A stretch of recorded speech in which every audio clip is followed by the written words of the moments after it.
Dear students and my dear viewers, thermodynamics में एक बहुत महत्वपूर्ण जो टॉपिक है थर्ड लॉ ऑफ थर्मोडायनेमिक्स, उसके बारे में हम इस लेक्चर में डिस्कस करने जा रहे हैं।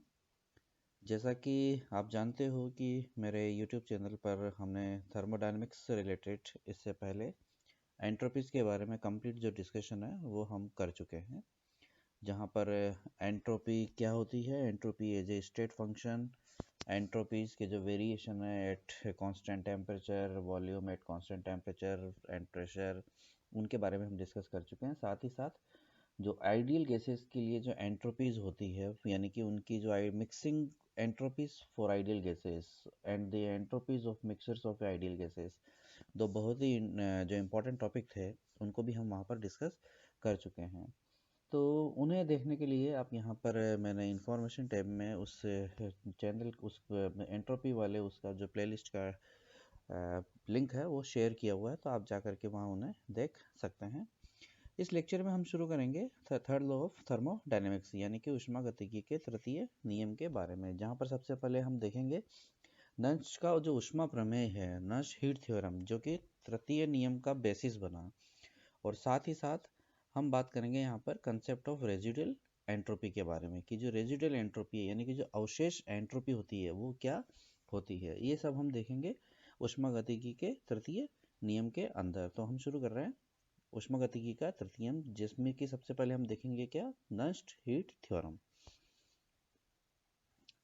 सो डियर स्टूडेंट्स, ऊष्मागतिकी पर लगातार विभिन्न वैज्ञानिकों द्वारा प्रयास और प्रयोगों के पश्चात यह निर्णय पर हम पहुंचे हैं कि परम शून्य ताप पर भी क्या है, एंट्रोपी कहीं न कहीं होती है।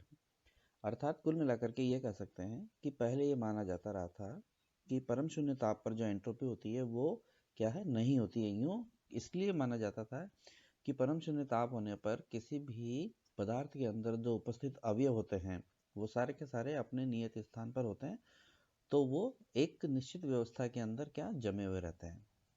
और हम जानते हैं कि एंट्रोपी क्या होती है। Entropy is a measure of randomness, यानी कि अव्यवस्था की जो माप होती है वही क्या कहलाती है, एंट्रोपी कहलाती है। तो ये जो हमारे सामने निर्णय आया, यही क्या बना, ऊष्मागतिकी के तृतीय नियम का उद्भव का जो कारण है वो बना। तो अलग अलग वैज्ञानिकों ने समय समय पर ऊष्मागतिकी के तृतीय नियम के बारे में जो अपने स्टेटमेंट थे, अपने जो कथन थे वो कहे। तो सबसे पहले हम यहाँ पे देखेंगे प्लांक्स स्टेटमेंट, यानी कि प्लांक ने ऊष्मागतिकी के तृतीय नियम के बारे में क्या कहा। The nurse heat theorem forms the basis of third law of thermodynamics. तो नर्स हीट थ्योरम क्या है कि द ऑल प्रोसेसेस, यानी कि जितने भी प्रक्रम होते हैं, should occur without the entropy change, यानी कि जितने भी प्रक्रम होते हैं वे सारे के सारे बिना किसी एंट्रोपी परिवर्तन के और बिना किसी ऊष्माधारिता परिवर्तन के होने चाहिए। किसी एक सामान्य अभिक्रिया की यदि बात करें तो in the vicinity of the absolute zero temperature, अर्थात 0 डिग्री टेम्परेचर की नियर बाय रेंज में जितने भी परिवर्तन हैं वे सभी परिवर्तन बिना किसी एंट्रोपी चेंज या बिना किसी ऊष्माधारिता परिवर्तन के होने चाहिए। अर्थात क्या हम कहेंगे कि यदि टेम्परेचर रेंज 0 की तरफ अग्रसर है तो जो एंट्रोपी परिवर्तन है या ऊष्माधारिता जो परिवर्तन है वो क्या होगा, शून्य। ये इक्वेशन नंबर हमने यहाँ पर 1 मार्क कर दी। इसे इक्वेशन 1 को हम इस प्रकार भी लिख सकते हैं कि जो डेल्टा Cp है उसका मतलब क्या है कि उत्पाद की एंथैल्पी माइनस क्रिया कारक की जो एंथैल्पी है, वो ऊष्माधारिता है, उसमें जो परिवर्तन है वो क्या है, शून्य है। The above equation states that delta Cp decreases rapidly as the temperature approaches near to absolute zero. इसका मतलब दोनों का जो अंतर है यदि वो शून्य हो रहा है, इसका मतलब अंतर में जो कमी है वो बहुत तेजी के साथ क्या हो रही है, कम होती चली जा रही है। कब, जबकि हम एब्सोल्यूट जीरो की ओर जा रहे हैं। That is at absolute zero the heat capacities for reactants and products become equal. अर्थात इन दोनों की जो हीट कैपेसिटीज है वो जब बराबर होती चली जाएगी तो डेल्टा Cp निश्चित रूप से जीरो की तरफ होता चला जाएगा। अर्थात इसे हम इस रूप में भी कह सकते हैं कि परम शून्य ताप की ओर अग्रसर होने पर प्रत्येक उत्पाद या प्रत्येक क्रियाकारक जो भी है या प्रत्येक पदार्थ जो है उनके ऊष्माधारिताओं के जो मान हैं वो समान होने लगते हैं। प्लांक ने नर्स हीट थ्योरम को आगे बढ़ाया और क्या कहा कि heat capacities for all substances approaches to zero at absolute zero. यही इस समीकरण का सार निकल के आ रहा है कि जो हीट कैपेसिटीज होती है सभी पदार्थों की वो जीरो की तरफ अग्रसर हो जाती है। कब? जबकि हम परम शून्य ताप की ओर चले जाते हैं। इसीलिए सभी सब्सटेंसों के लिए हम क्या लिख देंगे, limit at to the temperature zero delta Cp equals to zero for all substances. According to Nernst theorem क्या बोलती है कि लिमिट टेम्परेचर टू जीरो इस डेल्टा S बराबर जीरो। यानी कि इसी को हम नर्स हीट थ्योरम पर अप्लाई करें तो डेल्टा S के लिए हम क्या लिख देंगे कि डेल्टा S भी क्या हो जाएगा, जीरो की तरफ बढ़ जाएगा। या हम इसे इस रूप में लिख सकते हैं कि जो प्रोडक्ट की एंट्रोपी है माइनस रिएक्टेंट की एंट्रोपी है वो क्या जीरो की तरफ हो जाएगी। नाउ ये जो इक्वेशन 5 थी इससे ठीक पहले वाली हमारी क्या बता रही है कि the entropy for all substances which are solids is equal at absolute zero temperature. अर्थात सभी पदार्थों की जो कि ठोस हैं उनकी एंट्रोपी शून्य ताप पर क्या समान हो जाती है। तो निश्चित रूप से जब ये एंट्रोपी और ये एंट्रोपी यदि समान है तो दोनों का अंतर क्या हो जाएगा, जीरो हो जाएगा। और यही नर्स हीट थ्योरम ने जो कहा था कि उसका प्रसार करके प्लांक ने अपना स्टेटमेंट ये दे दिया। सो द अबव इक्वेशन में बी रिटन एज, एंट्रोपी के लिए लिख दिया। अब हमने यहाँ पर एंट्रोपी परिवर्तन के स्थान पर डेल्टा एस की जगह पर अब हमने क्या लिख दिया, यहाँ पर एंट्रोपी ही लिख दिया कि जो एंट्रोपी होती है वो परम शून्य ताप पर क्या होती है, शून्य होती है। ये क्वेश्चन नंबर हमारी 6 आ गई है।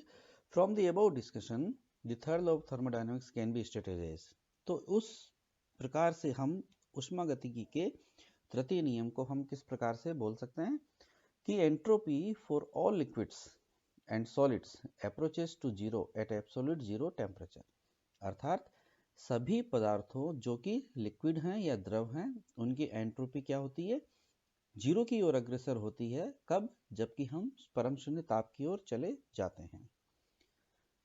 अब इंपॉर्टेंट क्या है कि जो प्लांक स्टेटमेंट्स है वह applies only to pure liquids and solids.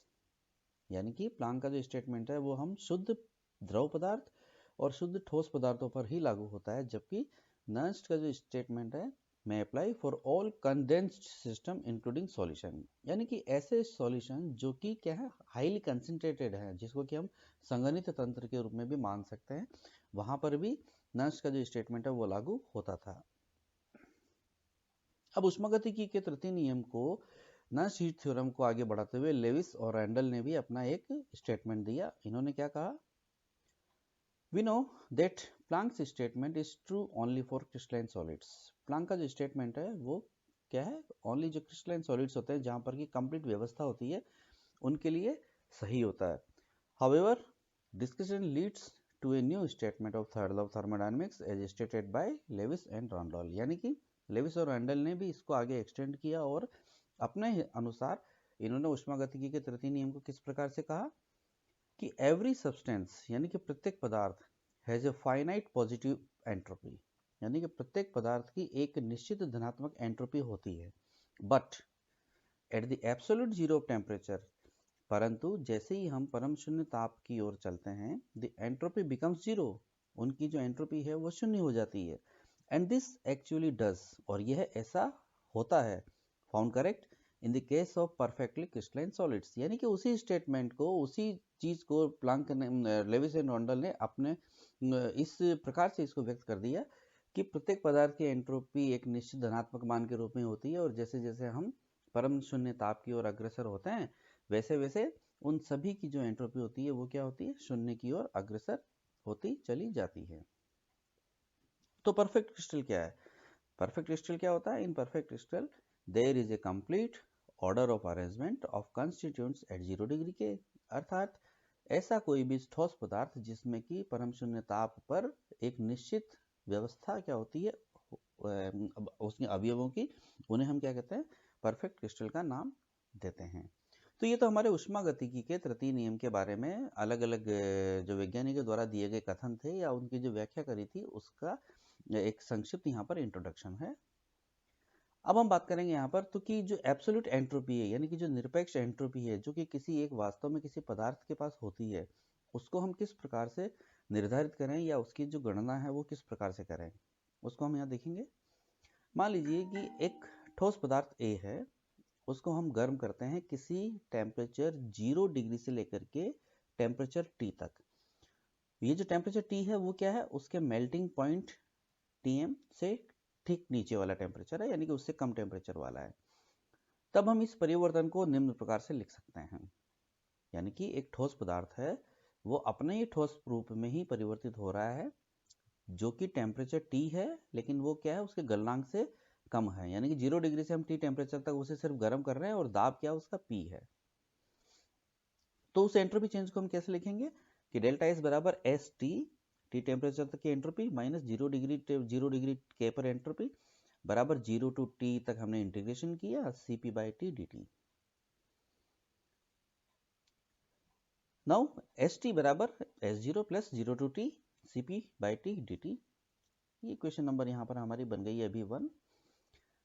अब यदि हम देखें कि इफ Cp इज पॉजिटिव यानी कि heat capacity is constant temperature यदि क्या हो पॉजिटिव हो, तो निश्चित रूप से क्या होगा RHS कंप्लीट पॉजिटिव होगा। तो हम क्या कहेंगे कि बाय इंक्रीजिंग द टेम्परेचर यानी कि ताप में वृद्धि होने से एंट्रोपी जो है वो उसका मान क्या होता है बढ़ता है। यहाँ S0 क्या है, S0 is the minimum entropy at 0 degree K, यानी कि S0 जो भी है निश्चित रूप से परम शून्य ताप 0 पर उसकी जो भी एंट्रोपी होगी वो क्या होगी मिनिमम एंट्रोपी होगी। नाउ अकॉर्डिंग टू प्लांक ने क्या कहा था कि entropy is 0 for a pure crystal at 0 degree K. Planck ने ये कहा था कि किसी शुद्ध क्रिस्टलीय पदार्थ के लिए जो एंट्रोपी का मान होता है वो 0 डिग्री के पर क्या होता है शून्य होता है। इसीलिए हम यहाँ पर चेंज कर देंगे, S0 को हमने हटा दिया, तो एस टी बराबर 0 to T Cp by T D T. ये क्वेश्चन नंबर 2। यहाँ पर एस टी को अब हम क्या कहेंगे थर्ड लॉ एंट्रोपी, क्योंकि हमने यहाँ पर थर्ड लॉ को अप्लाई किया है। यदि परम शून्य वो जो दाब है P यदि उसे हम 1 एटमॉस्फेयर ले लें, देन एंट्रोपी में be termed and expressed as a standard entropy. तब उस परिस्थिति में हम एंट्रोपी को क्या किस रूप में व्यक्त करेंगे, स्टैंडर्ड एंट्रोपी के रूप में, मानक एंट्रोपी के रूप में हम उसे व्यक्त करेंगे। कब, जबकि हम दाब क्या ले लें 1 एटमॉस्फेयर प्रेशर ले लें। नाउ इफ ए ट्रांसफॉर्मेशन यानी कि एक परिवर्तन is undergoes from solid to vapour यानी कि ठोस से वाष्प अवस्था तक परिवर्तित हो रहा है, तब इस समीकरण का उपयोग करते हुए हम संपूर्ण एंट्रोपी परिवर्तन को किस प्रकार से लिखेंगे, इस प्रकार से लिखेंगे। 0 का मतलब स्टैंडर्ड एंट्रोपी है जो कि 1 एटमॉस्फेयर प्रेशर पर व्यक्त की जा रही है। तो S0T बराबर सबसे पहले हमने उसे गर्म किया 0 से मेल्टिंग पॉइंट तक, तो जो एंट्रोपी चेंज हो गया Cp0 by T D T plus अब यहाँ पर परम शून्य उसके टाइम मेल्टिंग पॉइंट पर क्या है गलन की एंथैल्पी का जो परिवर्तन है वो भी हमें यहाँ पर लेना पड़ेगा, क्योंकि एंट्रोपी क्या होती है normally entropy is equal to heat change divided by temperature. तो हमने यहाँ पर उस मेल्टिंग पॉइंट पर जो ठोस अवस्था से गलन अवस्था में वो आ रहा है तो उसकी जो फ्यूजन की एंथैल्पी है उसको यहाँ पर लेना पड़ेगा और क्या है यहाँ पर उसका मेल्टिंग पॉइंट लेना पड़ेगा। So delta H 0 fusion divided by Tm। Again अब जब वो कंप्लीट द्रव अवस्था में आ चुका तो द्रव अवस्था से यानी कि उसके Tm से लेकर के Tb तक यानी कि उसके बॉइलिंग पॉइंट तक का जो एंट्रोपी चेंज है वो हमने लिख दिया Cp0L by T D T plus अब जब वो द्रव अवस्था में आ चुका तो द्रव से वो वाष्प अवस्था में परिवर्तित होगा तो वापस वहां पर उसके एंथैल्पी चेंज ऑफ वेपोराइजेशन को लेना पड़ेगा, और कब उसके बॉइलिंग पॉइंट पर। जब वो वाष्प अवस्था में आ चुका तो वाष्प अवस्था में यानी कि उसके बॉइलिंग पॉइंट से किसी भी टेम्परेचर T तक हमने उसको गर्म किया तो ये उसका एंट्रोपी चेंज आ गया। सो ये एक प्रकार से ये कंप्लीट एंट्रोपी जो है उस पदार्थ की जबकि वो ठोस अवस्था से वाष्प अवस्था में परिवर्तित हो रहा है तो उसे हम इस प्रकार से व्यक्त कर सकते हैं। ये क्वेश्चन नंबर हमारा 3 है। यदि इस दौरान किसी भी प्रकार का कोई संक्रमण हो रहा हो एक क्रिस्टलीय अवस्था से दूसरी क्रिस्टलीय अवस्था में, तब हमें उसे भी इस परिवर्तन के अंदर क्या होगा, जोड़ना पड़ेगा। So the entropy change या entropy obtained from equation 2 is called as absolute entropy at temperature T। अर्थात ये जो इक्वेशन 2 के द्वारा एंट्रोपी प्राप्त हो रही है, ये एंट्रोपी T डिग्री K पर उस पदार्थ के लिए क्या कहलाएगी, निरपेक्ष एंट्रोपी कहलाएगी, which is a positive quantity, जो कि एक धनात्मक राशि है। The value of this entropy, अब इस वैल्यू को हम ग्राफिकली किस प्रकार से कैलकुलेट करते हैं वो यहाँ पर व्यक्त किया गया है। The value of this entropy can be calculated by integrating the equation 2 from 0 degree K to T। ये हमारी इक्वेशन नंबर 2 थी कि 0 डिग्री T से तक हमने इस इक्वेशन को क्या करेंगे, इंटीग्रेट करेंगे, तो हम उस आधार पर इस एंट्रोपी का जो मान है वो ज्ञात कर सकते हैं। So to obtain solution of this integration, यानी कि इस इंटीग्रेशन का हल ज्ञात करने के लिए हमें क्या करना पड़ेगा कि we must need definite value of Cp। तो हमें Cp का जो निश्चित मान है इस 0 से T की रेंज में वो पता होना चाहिए, तभी हम इस St को कैलकुलेट कर पाएंगे। So this is somewhat troublesome, ये थोड़ा मुश्किल कार्य है। तो इसे दूर करने के लिए हम क्या करते हैं, एक्सट्रापोलेशन मेथड को अप्लाई करते हैं, यानी कि ग्राफिकली अप्लाई करके। टू डू दिस, इस कार्य को करने के लिए हम क्या करते हैं कि Cp/T यानी कि Cp/T की वैल्यूज को ताप के अगेंस्ट ग्राफ बनाते हैं और उस ग्राफ को T बराबर 0 डिग्री K तक एक्सट्रापोलेट करते हैं। तो उस ग्राफ का जो एरिया अंडर द कर्व है वो हमें उस एब्सोल्यूट वैल्यू एंट्रोपी का जो मान है वो देता है 0 डिग्री से लेकर के T डिग्री K की रेंज में। यानी कि हमने Cp/T वर्सेस T के बीच में ग्राफ बनाया, तो हम यहाँ तक की वैल्यू हमें पता है, किसकी, Cp/T के लिए। यहाँ से यहाँ तक की तो वैल्यू हमने बना दी।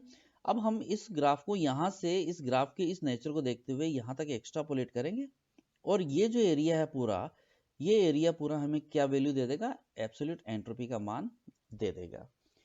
अब निश्चित रूप से जब हमने इसे एक्स्ट्रापोलेट करके यहाँ तक लिया, तो हमें यहाँ तक के मान यदि पता है, तो इस मान को भी ठीक ठीक रूप से ज्ञात करने के लिए क्या किया जाए। तो इसको भी सॉल्यूशन हल करने के लिए क्या किया कि डिवाई ने अपनी डिवाई इक्वेशन का उपयोग करके इसका सॉल्यूशन दिया। In many situation heat capacity at constant volume Cv, यहाँ पर हम कांस्टेंट प्रेशर वाली Cp की जगह पर Cv को अप्लाई करेंगे और उसको यूज लेते हुए Cp को ज्ञात करेंगे। कैसे? In many situation heat capacity at constant volume Cv at low temperature, यानी कि 10 से 15 डिग्री के तक की रेंज में हम Cv के मान को क्या किया ज्ञात कर सकते हैं डिवाई इक्वेशन की सहायता से। ये डिवाई इक्वेशन Cv बराबर 3r in bracket 4/5 pi raise to the power 4 in bracket T dash theta की power cube, 3r 4/5 pi cube, ये सब कांस्टेंट हैं। इनको हमने एक कांस्टेंट a बना लिया और हमारे पास में क्या रहेगा, T डैश बटा क्यू की पावर क्यूब। ये जो T डैश है वो क्या है, 10 से 15 डिग्री की रेंज है, और a पूरा का पूरा यहाँ पर हमने हमारा ये जो कांस्टेंट है वो हमने ले लिया, और थीटा जो है वो क्या कहलाता है, डिवाई कांस्टेंट होता है। T डैश क्या है, 10 से 15 डिग्री K की रेंज है। तो a बराबर क्या आ गया, Cv बटा T डैश बटा थीटा की power cube. Since at this low temperature, इस निम्न ताप पर जनरली Cp बराबर Cv होता है, तो अब हम यहाँ पे और क्या करेंगे, Cv की जगह पर हम क्या लिख देंगे, Cp लिख देंगे। ये इक्वेशन हमारी 4 बन गई। Hence the value of Cp/T dash, यानी कि जो Cp/T डैश है up to temperature T dash is calculated with the help of Debye solution. तो हम डिवाई सॉल्यूशन की सहायता से Cp/T डैश, जो कि हमने पिछली वाली अभी स्लाइड में ग्राफिकली देखा था, वो हम यहाँ पर ज्ञात कर लेंगे डिवाई इक्वेशन से। And then for temperature about T dash, और T डैश ताप से ऊपर के लिए हम नॉर्मल इंटीग्रेशन मेथड को अप्लाई करके क्या करेंगे, एब्सोल्यूट एंट्रोपी की जो मान है उसको हम क्या ज्ञात कर लेंगे। तो इस प्रकार से हम एब्सोल्यूट एंट्रोपी को किस प्रकार से ज्ञात कर सकते हैं वो यहाँ पर व्यक्त किया गया है। मैं समझता हूँ कि इस लेक्चर के लिए यह इतना काफ़ी है। हम आगे के लेक्चर में हम डिस्कस करेंगे एप्लीकेशन ऑफ थर्मोडायनेमिक्स के बारे में। सो नेक्स्ट लेक्चर में हम देखेंगे एप्लीकेशन ऑफ थर्ड जो एप्लीकेशन है थर्ड लॉ की, उसको हम देखेंगे। So thank you.